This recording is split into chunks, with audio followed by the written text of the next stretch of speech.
지금 오늘 우리는 목장교회 오셨습니다. 우리 함께 선포합시다. 내가 곧 목장교회입니다. 시작. 내가 곧 목장교회입니다. 목장교회는 또 하나의 작은 경신교회입니다. 또 내가 경신교회잖아요. 목장교회 오면 반드시 서로에게 먼저 축복하고 인사합니다. 오늘은 서로에게 이렇게 축복할까요? 우리는 하나님의 유일한 작품입니다. 시작. 우리는 하나님의 유일한 작품입니다.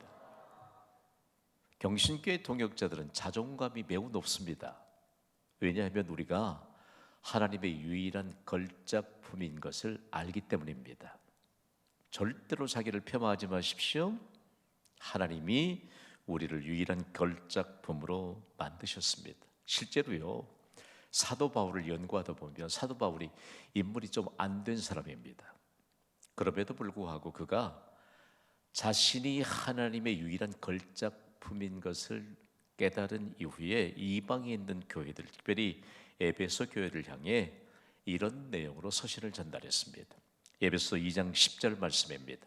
우리 소리 높여 읽습니다. 시작. 우리는 그가 만드신 바라 그리스도 예수 안에서 선한 일을 위하여 지으심을 받은 자니 이 일은 하나님이 전에 예비하사 우리로 그 가운데서 행하게 하려 하심이니라. 아멘.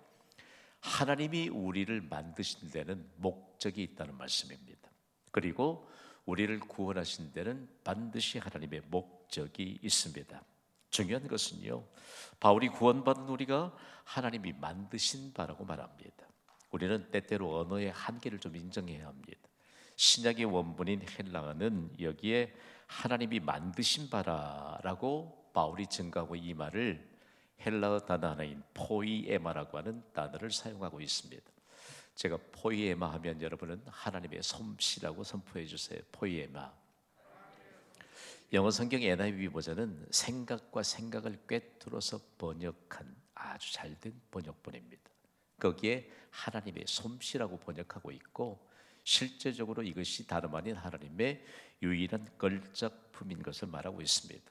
어느 분이 어느 상인 같은데 포이에마라고 하는 단어가 써져 있더래요. 전화했더라고요. 포이에마 무슨 뜻인지. 하나님의 솜씨예요. 여러분, 하나님의 솜씨로 나를 걸작품으로 만드셨습니다. 절대로 하나님 앞에 왜 나를 이 모양으로 만들었냐 그러시면 안 돼요. 하나님이 우리에게 얼마만큼 하나님의 솜씨들을 나타내 주셨는가라고 하는 사실들을 가르쳐 주는데, 실제적으로 포이에마는 단순한 노력이나 노동의 결과가 아닙니다. 하나님의 솜씨로 빚어진 결과입니다. 그러니까 오늘 우리가 이 비밀을 알았던 사도 바울 얘기하면 참 재미있어요. 뭐 이마가 좀 툭 튀어나왔고 좀 볼품이 없는 그런 인물이 틀림없습니다. 그럼에도 불구하고 그가 하나님의 솜씨로 만들어진 하나님의 유일한 걸작품이라고 하는 사실을 깨닫고 얼마만큼 귀중한 하나님의 역사에 대한 증거를 가져왔는지 모릅니다. 여러분 잊지 마십시오. 우리는 유일한 하나님의 걸작품입니다. 걸작품. 이 세상에 아무리 많은 사람들이 있어도요, 저 하나밖에 없습니다. 저는. 여러분 안 그렇습니까? 정말 신비한 하나님의 역사하심에 대한 증거가 바로 하나님의 걸작품인 우리라는 사실입니다. 그럼에도 불구하고 구약시대 거슬러 보면, 그럼에도 불구하고 이스라엘은 구원받았음에도 불평을 일삼았습니다. 오늘 저는 이 대목을 가지고 우리가 인생을 살면서 우리가 과연 불평하며 사는 인생일까, 아니면 하나님의 목적을 향해 영광스러운 즐거움으로 충만한 인생을 살 것인가를 우리 함께 좀 점검해 보기를 원합니다. 여러분 구원 받으셨습니까? 적어도 430년 동안 이스라엘 백성들이 애굽의 압제 아래서, 여러분 하나님이 없는 세상에서 산다는 거 생각해 보셨습니까? 하나님이 없는 세상에서 살았던 430년 동안이라, 그 가운데서 하나님이 출애굽시키시고 그들을 구원해 주셨습니다. 그러면 감사하며 살아도 여러분 부족해요. 그런데 성경은요, 출애굽한 이후에 이스라엘 백성들이 불평했던 역사를 매우 상세하게 기록하고 있습니다. 홍해 앞에서 애국 군대가 추격해 올 때 모세를 원망하며 뭐 했을까요? 불평했습니다. 마라에서 쓴물로 인해서 감사했을까요? 불평했을까요? 불평했습니다. 하나님이 만약에 쓴물을 단물로 바꿔주실 줄 알았어도 그들은 불평했을 것입니다. 친광야에서는 양식 때문에 불평했습니다.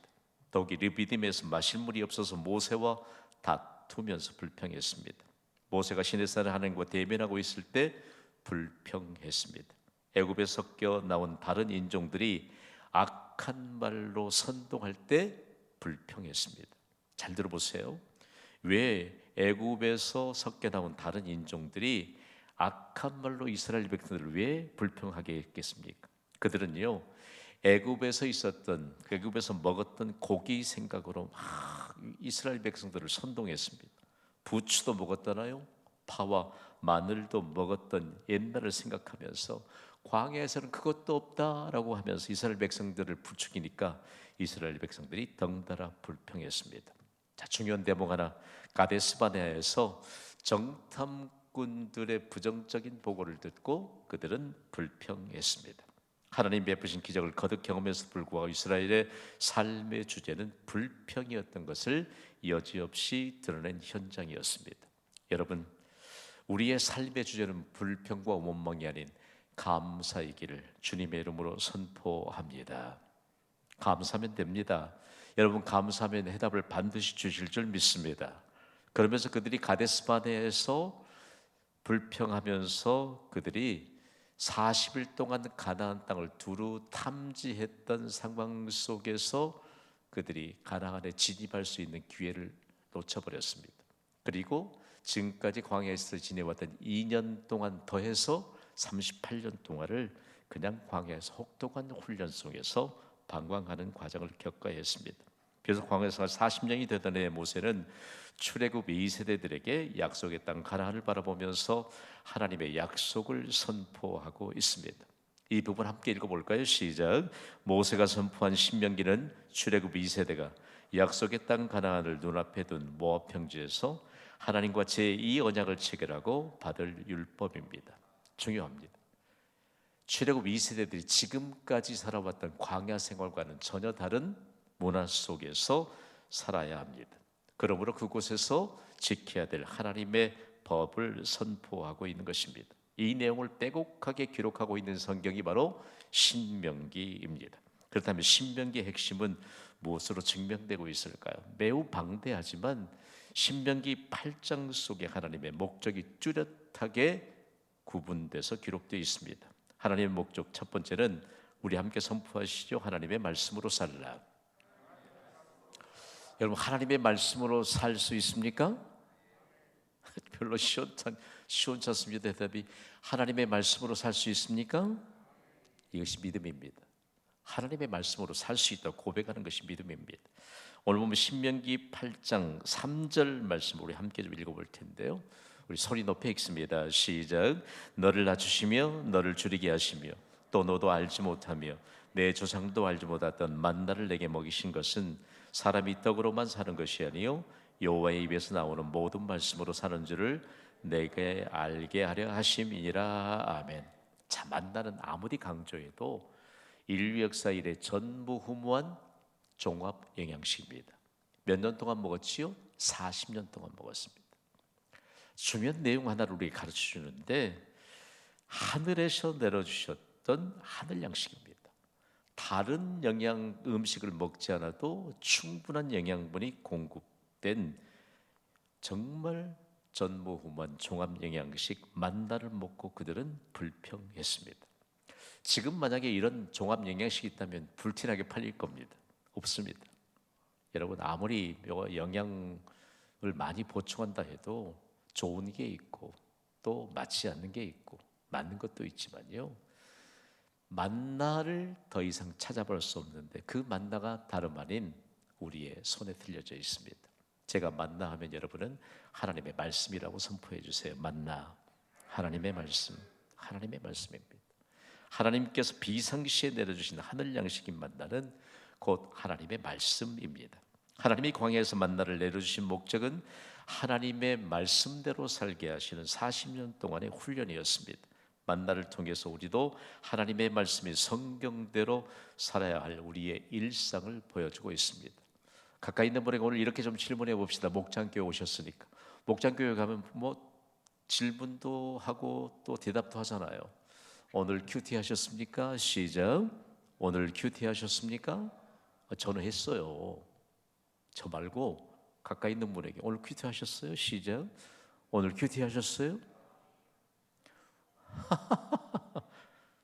조금 반응이 좀 그런 분들은 큐티 안 할 가능성이 높아요. 안 했을 가능성이.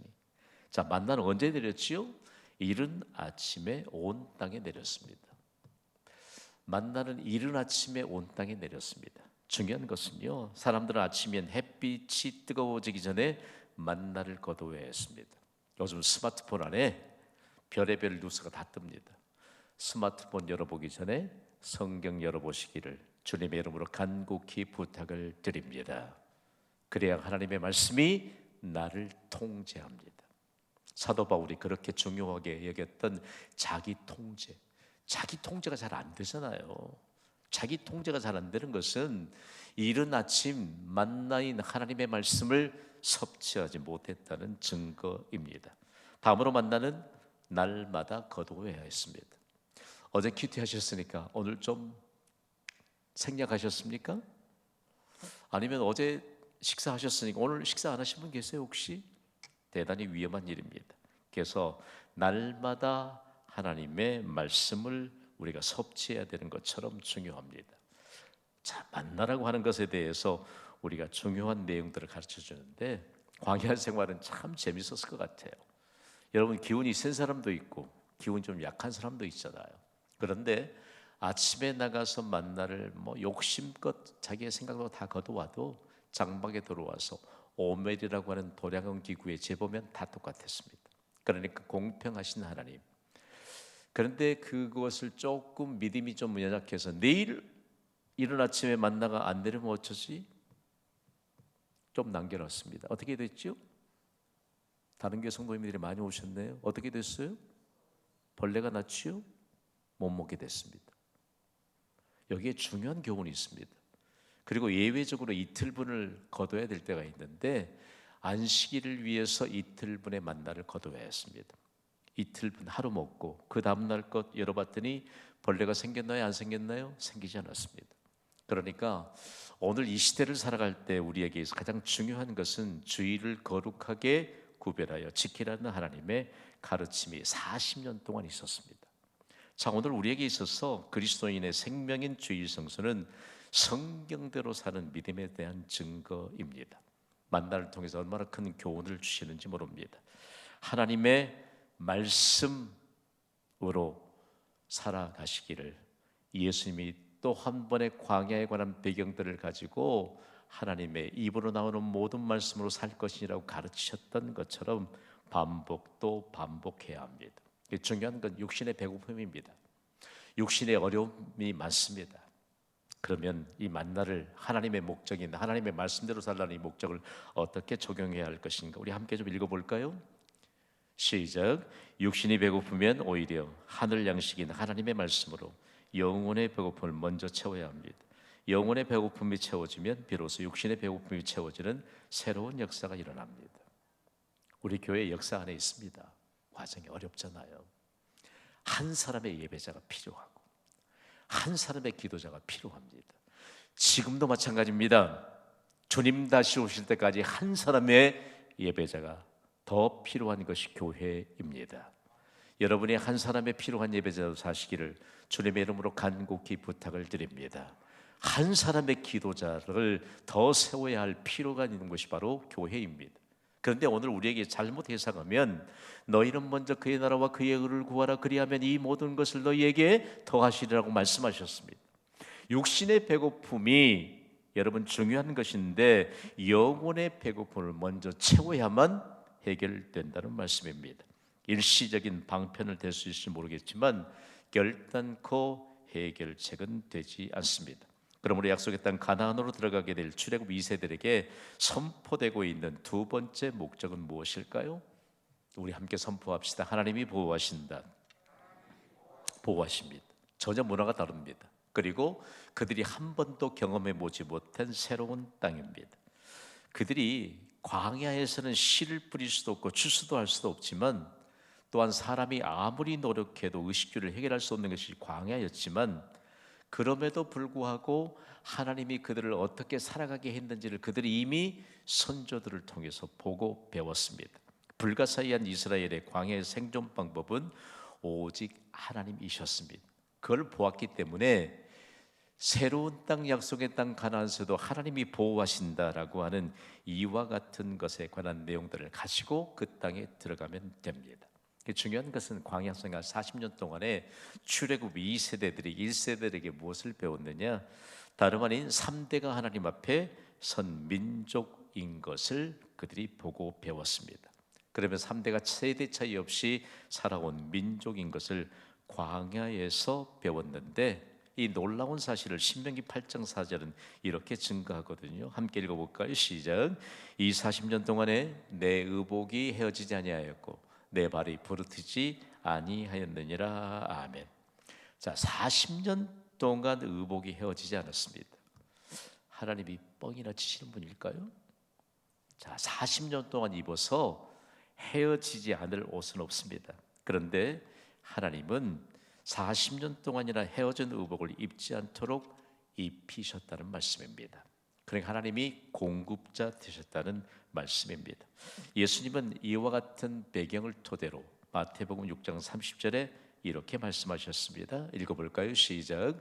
오늘 있다가 내일 아궁 위에 던져지는 들풀도 하나님이 이렇게 입히시거든 하물며 너희일까 보냐.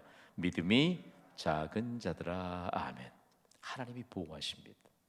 하나님이 보호하십니다. 하나님이 보호하십니다. 그러면서 40년 동안 발이 부르트지 않았다라고 증거하고 있습니다. 자, 발이 부르텄다라고 하는 것은 물집이 생겨서 터진 상태를 말합니다. 어떤 때에 발에 물집이 생기고 그 물집이 터지는 아픔이 있을까요? 신발이 없을 때, 맨발일 때, 그리고 신발이 불편할 때입니다. 그런데 놀랍게도 하나님은 거칠고 메마른 광야에서도 하나님의 백성을 편안한 상태로 돌보셨습니다. 여기에 놀라운 비밀이 있습니다. 지금도 광야를 가보면요, 발에 걸리는 것은 작은 돌멩이뿐입니다. 그런 곳을 어떻게 발이 부르트지 않았을까? 여러분, 하나님이 자기 백성을 상하지 않도록 보호하십니다. 보호하시는데 얼마나 철저하게 보호하시는지 모릅니다. 그러면서 출애굽 2세대들이 하나님이 보호하신다라고 하는 이 하나님의 목적에 대해서 모세를 통해서 그 마음판에 새겨주신 것입니다. 다음으로 하나님의 목적은요, 하나님이 마침내 복을 주신다라고 하는 사실입니다. 다 연결됐지만 하나님의 말씀으로 살면 반드시 복을 받습니다. 반드시 복을 받습니다. 오늘 우리가 하나님의 말씀대로 살면 반드시 복을 받습니다. 오늘 보면 신명기 8장 16절을 우리 확신을 가지고 소리 높여 읽습니다. 시작. 내 조상들도 알지 못하던 만나를 광야에서 내게 먹이셨나니 이는 다 너를 낮추시며 너를 시험하사 마침내 내게 복을 주려 하심이었느니라. 아멘. 자, 광야 생활 40년 동안에 하나님이 총체적인 복에 대해서 말씀하셨습니다. 사실상 40년을 살았는데 오늘 하루를 살았던 일에 대한 결과물입니다.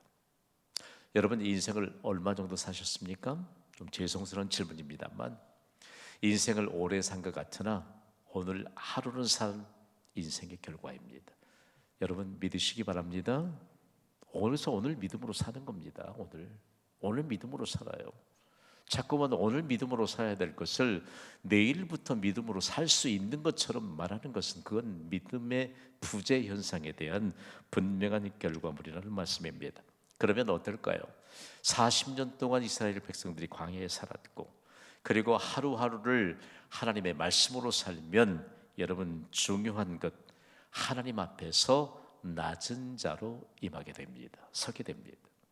하나님은 낮은 곳에 오셔서 약속하신 복을 주십니다. 성경은 이 내용들을 하나님은 겸손한 자에게 은혜를 주신다고 말합니다. 똑같아요. 우리가 높낮이를 따져보면 낮은 것과 겸손한 것은 똑같습니다. 똑같습니다. 여러분, 겸손한 자들에게 하나님은 약속하신 복을 주십니다. 하나님은 낮은 곳에 임하셔서 복을 주시는데 여기에 마침내 복을 주셨다라고 하는 부분에 대해서 한동안 이 말씀을 깊이 연구하면서 보여주신 것입니다. 하나님이 마침내 복을 주신다. 오늘 하루도 여러분 믿음으로 시작하셨잖아요. 오늘 하루의 결과물로 마침내 복을 주시는 결과물을 주실 줄 믿습니다. 중요한 것은 왜 그럴까? 이 말씀이 다름 아닌 언제나 복을 주신다는 명확한 해석을 가져오기 때문입니다. 제가 마침내 복을 주심 하면 여러분은 언제나 복을 주심이라고 크게 선포해 주세요. 마침내 복을 주심, 언제나 복을 주심. 하나님은 언제나 복을 주십니다. 우리의 생각에 하나님이 마침내 복을 주시기 위해서 때로는 질병도 주십니다. 때로는 공경도 주십니다. 그러면서 사도 바울이 얼마만큼 이 일에 대해서 명확하게 해석했는지 모릅니다. 중요한 문제 하나는요, 하나님이 마땅히 피할 길을 열어주시는, 앞서 행하시는 하나님의 은혜를 예비하시고 우리에게 마침내 복을 주시기 위한 과정을 겪게 하십니다. 오늘 우리에게 녹록치 않은 현실의 문제는 과연 어떤 것일까라고 하는 사실들을 깊이 묵상하면서 큐티하는 경신교회 동역자들은 말씀을 읽고 깊이 묵상하고 그리고 기도하면서 자신에게 적용합니다. 여러분, 우리의 인생을 사는 동안 마침내 항상 복을 주심이 증거될 것을 믿습니다. 그러니까 언제 믿음으로 살자고요? 오늘 믿음으로 살아요. 오늘 믿음으로 살아야 돼요. 보라, 지금은 은혜 받을 때입니다. 지금이에요. 지금. 성경은 우리에게 오늘이라고 하는 24시간의 개념이 아니고 지금 now. 언어를 연구하다가 헬라어 가운데 눈이라고 하는 이 단어는요, 정말이에요. 지금 그 어떤 것도 흔들리지 않도록 지금 우리의 마음을 하나님께 보일 수 있는 지금. 하나님의 말씀하시면 기도하고 회복했다는 말씀하지 마세요. 예라고 순종하면 어떤 높은 장벽도 뛰어넘을 수 있는 하나님의 능력이 임하게 될 줄 믿습니다. 우리가 할 수 있는 일 없어요. 그러나 기도 회복했다고 하는 것은요, 그건 그럴듯한 변명입니다. 그럴듯한 핑계예요. 누군가 저도 목사이지만 여러분 이 얘기가 올 때 기도 회복했다고 하면 그건 안 하겠다는 얘기거든요. 사실상 거절입니다. 자, 오늘 결론의 말씀을 우리 함께 선포합시다. 시작. 하나님은 마침내 복을 주십니다. 하나님의 목적 잊어서는 안 됩니다. 첫 번째, 하나님의 말씀으로 살라 체크하시고, 하나님이 보호하신다 체크하시고, 하나님이 마침내 복을 주신다 체크하시길 바랍니다. 목장교회를 통해서 하나님이 마침내 복을 주시는 약속의 증거자로 사시기를 우리 주 예수 그리스도 이름으로 축원합니다.